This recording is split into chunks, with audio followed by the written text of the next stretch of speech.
Hello, and welcome to Jenna Rereads The Silmarillion, Episode 2, Meet the Valar. Last time, we discussed the Ainulindale, which is the first part of the Silmarillion, and this time we will be discussing the Valaquenta, which is the second part. Now, this chapter has the distinction of being one of the chapters that causes people to get rather discouraged the first time they read the Silmarillion, but it's not a chapter that should be skipped. It has the distinction of being, along with two other chapters that we'll get to later, basically a big name/infodump chapter. This is where Tolkien decides he's going to throw a ton of names and info at you in the hopes that some of it'll stick. Now, a lot of the info that we get in the Valaquenta is important. We're going to get introduced to all the different Valar, many of whom are going to be important players later. So you do want to pay attention. But first, before we actually get to discussing the Valar, we got to make sure we have the terminology straight. So last time we talked about the Ainur.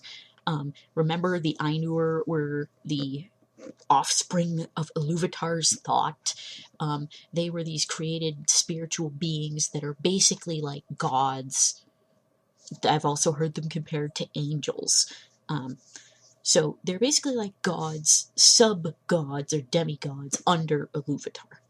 And they created the world, and now some of them, but not all of them, have chosen to dwell within the world. So, we've got the Ainur as a group. Now, all of the Ainur that are in Arda can be divided up into two categories. The first is the Valar. There are 15 Valar, although the 15th one is Melkor, and they stop counting him, but he is technically a Valla. They are basically just the 15 most powerful Ainur that came into Arda. So they're the powers. That's what Valar means, the powers. So all of the other Ainur that are there that aren't Valar are called Maiar. They're like lesser Ainur. They're less powerful, although some of them are like still pretty powerful, like almost as powerful as the Valar. And we don't know exactly how many of them there are. There's quite a lot of them. And what a lot of them do is they like kind of serve the Valar as helpers, basically, in different ways. So anyway, this chapter is divided into 3 sections. The first is of the Valar, and the second is of the Maiar, and the third is of the enemies. So let's get to it. Okay, so we open up this chapter with a summary of the previous chapter. Summarizing everything that happened to the Ainulindale, which I'm not going to get into. Hopefully you remember it. If you don't remember it, you can find my video on the Ainulindale, Episode 1, Panic at the Discord, in my YouTube uploads page, or if you're listening to this on Tumblr, you can find it in my tag, Jenna Rereads The Silmarillion. So, I'm assuming you guys remember all of that, so we're just going to get going and talk about the Valar. Okay, so Melkor doesn't get counted as a Valla. Technically he's a Valla, but basically he gets kicked out of the club because he is acting like a dick and doesn't know how to work as part of a team, and as we discussed last time, he just destroys everything they try to do, and they've been fighting with him the whole time. So there are 14 other Valar. 7 are male and 7 are female. And the female Valar are also called Valier, because this is Tolkien, so if it can have a name, it has a name. Often several names. So the most powerful of the Valar is Monway. You may remember him from the previous episode. He's the one who is the brother of Melkor in the mind of Iluvatar. So he and Melkor are like connected, and they're about equal in terms of power. So Manwë was basically appointed by Iluvatar to be in charge of Arda. So he's basically like the king of all of Arda, who's ruling it for like in Iluvatar's name. So Monway is associated with air and sky and clouds and stuff like that. He's the lord of the breath of Arda. He likes birds quite a bit too, particularly eagles. As you know, eagles are the what a lot of people refer to as the Deus ex machina of these books. So they are like the servants of Monway, and they're associated with him. Now, Monway is basically like the big good, to contrast with Melkor's big bad. He's also kind of, well, we haven't really seen this yet, but we will later. He's also kind of the poster child for good cannot comprehend evil, and also good is dumb.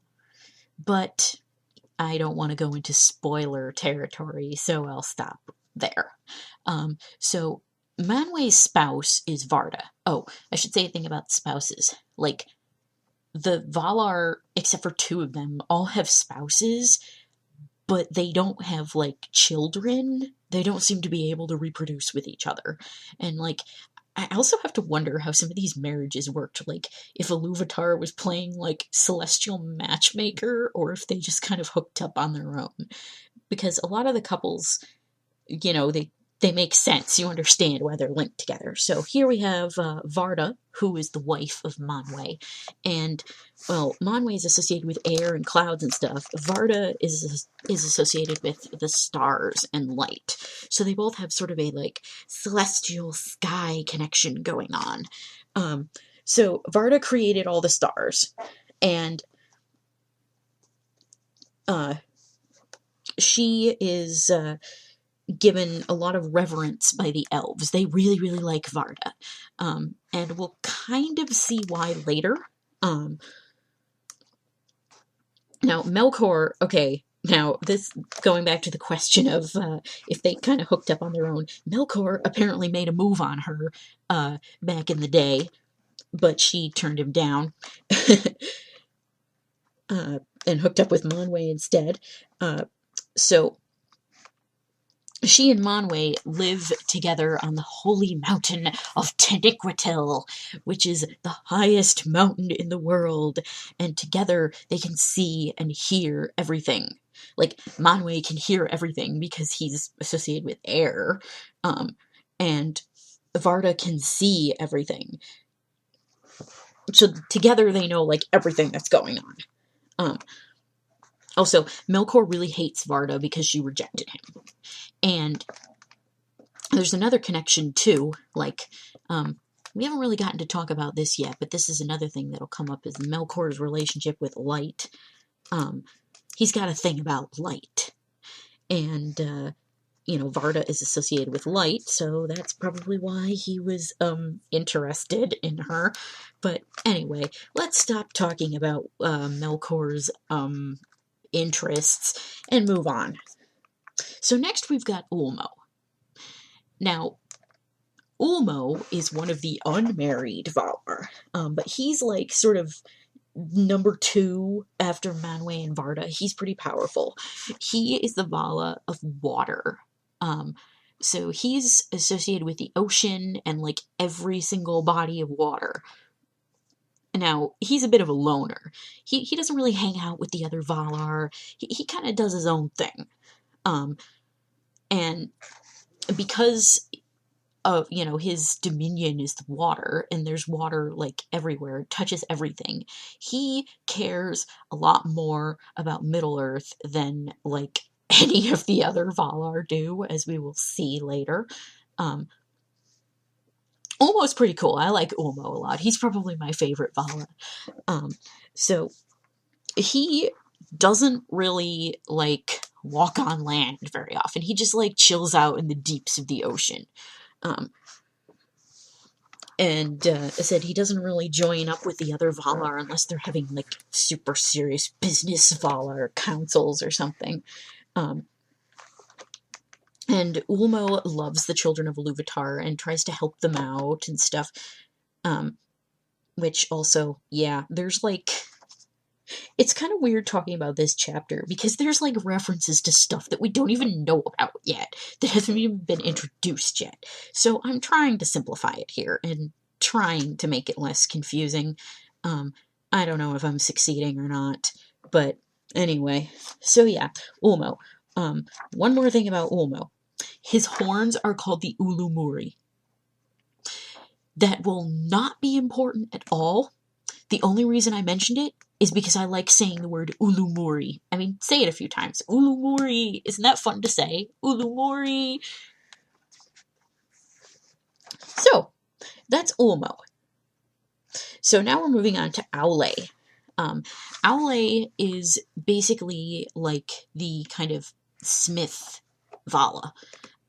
He's associated with rocks, metal, gems, basically the earth and like all the substances that it's made of. He's like the god of making stuff, basically. And there's a connection between Aule and Melkor in that they're very similar. Their powers are the most similar. And Melkor in particular kind of had it in for Aule when they were trying to create the world, and he kept particularly undoing like everything that Aule tried to build. And this contrast between them will definitely be played up again in a couple chapters. So I've got to save more discussion of that until later. So Aule's spouse is Yavanna. And Yavanna is like the Valla of plants and animals and all that kind of stuff. They really seem like a pretty strange couple, and you have to think about like, why are these two paired up? They seem like the odd couple of the Valar, but if you actually think about it, it kind of does make some sense in that they're both associated with earth. Aule's associated with the substances of the earth and what's underneath it, whereas Yavanna is associated with plants and things that grow on it. So there's an earth connection there. So Yavanna is also pretty important. You'll want to remember her. All of the Valar that have been mentioned so far are pretty important, so keep track of them. So after that, we have the Feanturi. So the Feanturi are the masters of spirits. The first one is Mondos, not Manos, the Hands of Fate, although we could just call him Mondos, the Hands of Fate, considering what he's responsible for. That would actually be a pretty good punishment for souls of bad elves in the halls of Mondos being made to watch Manos, the Hands of Fate for all eternity. The unriffed version. Okay, so I just kind of gave that away a little bit there. Mondos, his real name is Namo, but they call him Mondos because Mondos is the name of his dwelling place. So the halls of Mondos are where the spirits of dead elves and probably also dwarves go. And it's where they kind of hang out in a sort of like, it has this vaguely purgatorial thing going on. It's where they hang out until they get to be reborn, because elves can be re-embodied after a while if they die. They just like have a new body created for them and they come back to life. But the halls of Mondos are where they go until that happens. And if they've been bad, they have to stay there for a while. So Mondos, or Namo, is associated with the spirits of the dead, and also with the future. Like, he knows everything that's going to happen, but like most people who know the future, he decides not to share it.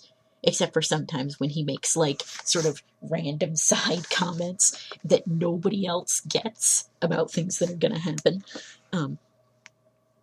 So he is the doomsman of the Valar. And, I mean, that sounds really hardcore, but Tolkien's actually using the word doom basically to mean, like, judgment or fate. So that's where I was... my joke was coming from. We could call him Mondos, the Hands of Fate. So his wife is called Vire, and she's the weaver. She basically weaves these tapestries of, like, everything that's ever happened. Yeah, she doesn't really do much. So the other one of the Fae and Tori is Olmo, or Lorien. This is not to be confused with Lothlorien. Lorien is where he dwells, so he's also called, like, by the name of his dwelling place. Basically, it's like these magical gardens of healing, and he is associated with dreams and, like, visions and healing, and come on, like, you know that there's totally drugs in there, okay? So he's like... we'll say he's the Valla of dreams and drugs, okay? So his wife is Este, who's the healer, and she just, like, sleeps a lot, but she also heals stuff. And then there's Nienna. Now, Nienna is the emo Valla. She's the Valla of, like, weeping and sorrow, and what she does is she just, like, cries all the time. No, seriously, that's what she does. She cries a lot. But it's actually kind of important, because, like, now, it doesn't actually say it in the book, but I personally think that Nienna was probably, like, the main instrument of the third theme. If you'll recall, that was the one that, like, kind of was able to overcome the discord. So she's all about, like, taking sorrow and turning it to wisdom, and teaching things like hope and pity and stuff. So yeah, that's what she does, other than cry. But she's kind of unique, I think, in terms of, like, deities. But I'll talk about that a little bit later.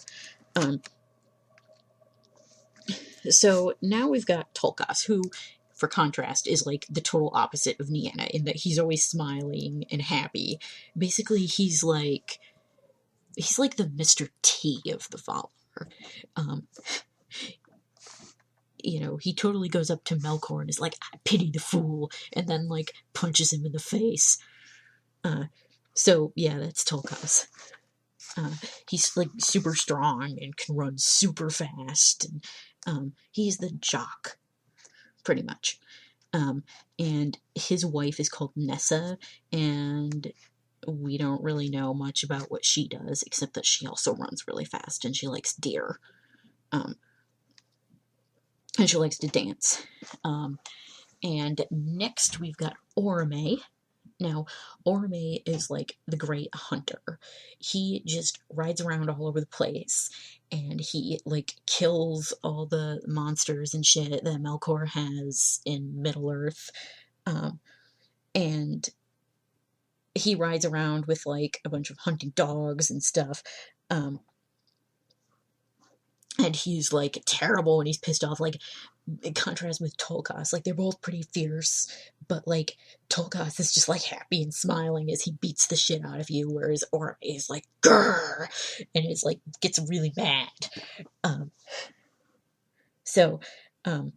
And his wife is Vanna, who is, like, associated with spring and plants and stuff.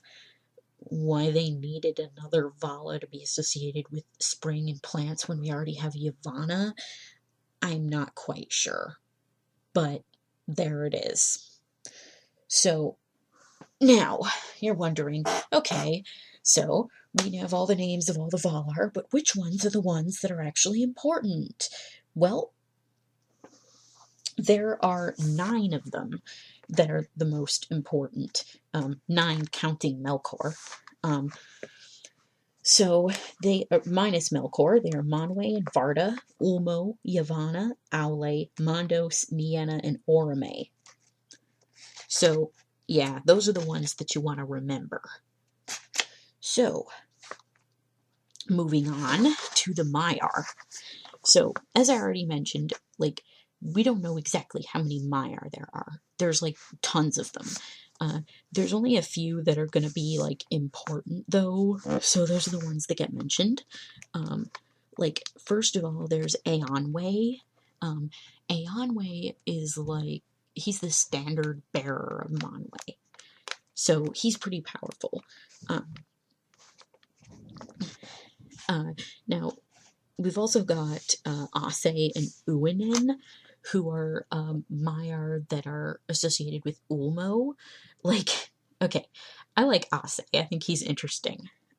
Basically, Ase likes to destroy shit. He likes whipping up big-ass storms in the sea and causing shipwrecks and all that kind of stuff.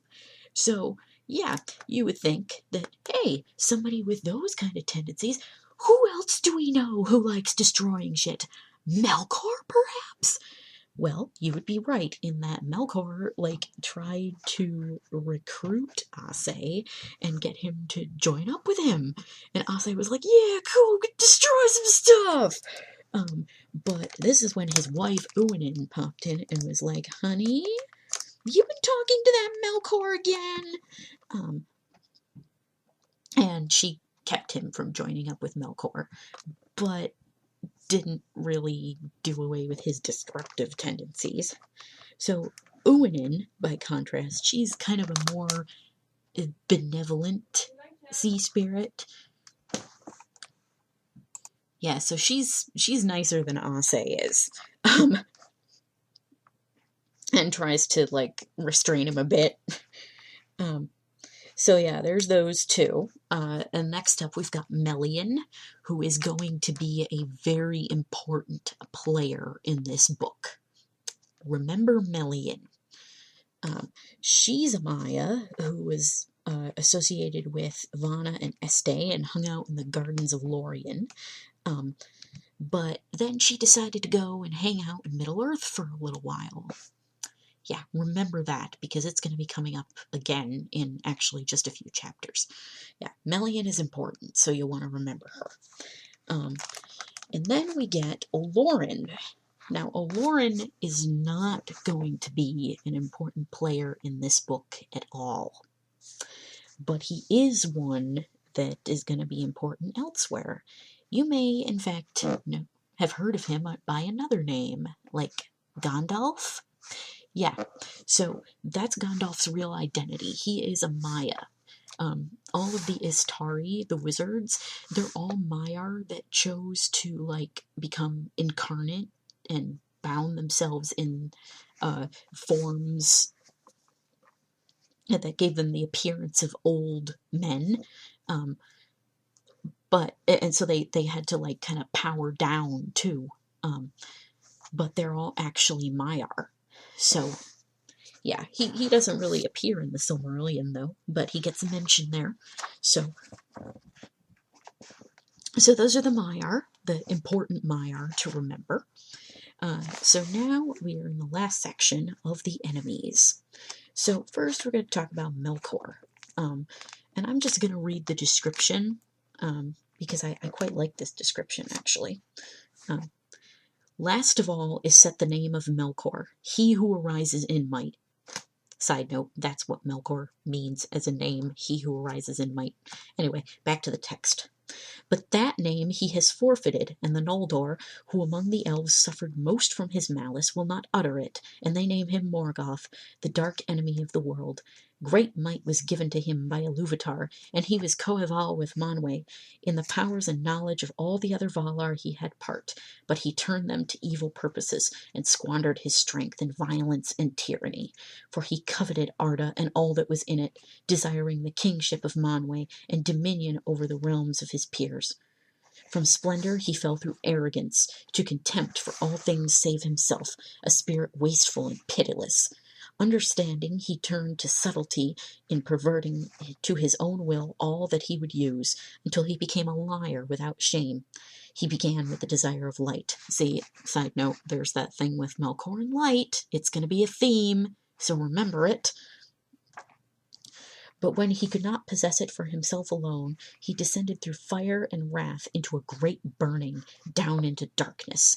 And darkness he used most in his evil works upon Arda, and filled it with fear for all living things. Yet so great was the power of his uprising that in ages forgotten he contended with Monway and all the Valar, and through long years in Arda had dominion over most of the lands of the earth. Yeah, seriously, like, that's how powerful Melkor is, that he can take on, like, all the other Valar, like, at once.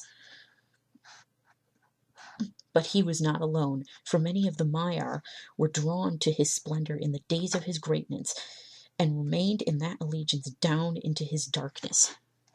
Another side note, remember in the Ainulindale how some of the Ainur, liked Melkor's improv, that they were into the, dubstep he had going on there, and they were like, hey, I'm gonna change my music to fit with Melkor's. So those are the Maiar that end up becoming corrupted and becoming his servants. Okay. And others he corrupted afterwards to his service with lies and treacherous gifts. Dreadful among these spirits were the Valarokar, the scourges of fire that in Middle-earth were called the Balrogs, demons of terror. You should remember Balrogs from the Lord of the Rings. Yeah, so there were actually a lot more of them back in the day. Fun times. Among those of his servants that have names, the greatest was that spirit whom the Eldar called Sauron, or Gorthar the Cruel. Yep, we're going to find out Sauron's backstory in here. That he was actually number 2 for a while. It learned the Dark Lord business under Melkor before going into it by himself. In the beginning he was of the Maiar of Aule, and he remained mighty in the lore of that people. In all the deeds of Melkor the Morgoth upon Arda, in his vast works, and in the deceits of his cunning, Sauron had a part, and was only less evil than his master, in that for long he served another and not himself. But in after years he rose like a shadow of Morgoth, and a ghost of his malice, and walked behind him on the same ruinous path down into the void. So, okay, that's of the enemies. Not much else I can add there. So that is the end of the Valaquenta. So there's not really that much to discuss. Yeah. So one thing is, you may find it helpful to keep track of the Valar by equating them with different gods from, say, Greek mythology.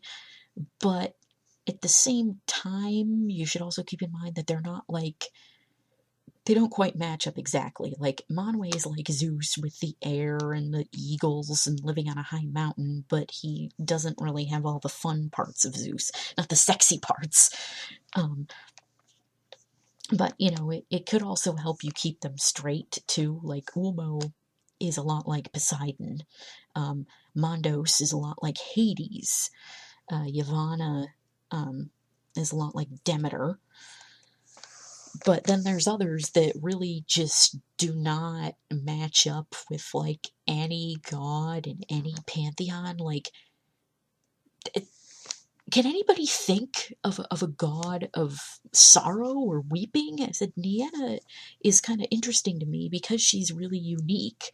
I can't really think of any god that's associated with sadness the way that she is. And she's one of the, 8, the big 8 of the Valar. So that's interesting. Which, I think it ties into themes that relate to this book a lot. So, which I was kind of trying to talk about last time and not doing a very good job at it. The theme of sorrow, from sorrow gaining wisdom and strength. I think that's kind of what Nienna's all about. So let's see, what else was I going to say here? Yeah, so not much else to talk about here. Oh, one thing, well, I already kind of talked about this a little bit, that all of the pairings of the Valar, you see clearly a connection between them. And it is interesting that Olmo and Nienna are the two that are not paired up. Very interesting. I mean, you kind of get why Nienna isn't, but Olmo, well, I guess it's because he's kind of a loner who likes to do his own thing. So, anyway, yep, I think that pretty much concludes the Vala Quenta. Now, next time, we will actually be starting on the Quenta Silmarillion proper, and we will pick up the narrative again and find out what happened since they got the world all straightened out, and Melkor was still around, just waiting for the chance to cause havoc, while they're all waiting for the elves to wake up. So, yeah, we will talk about that in Of the Beginning of Days. See you next time.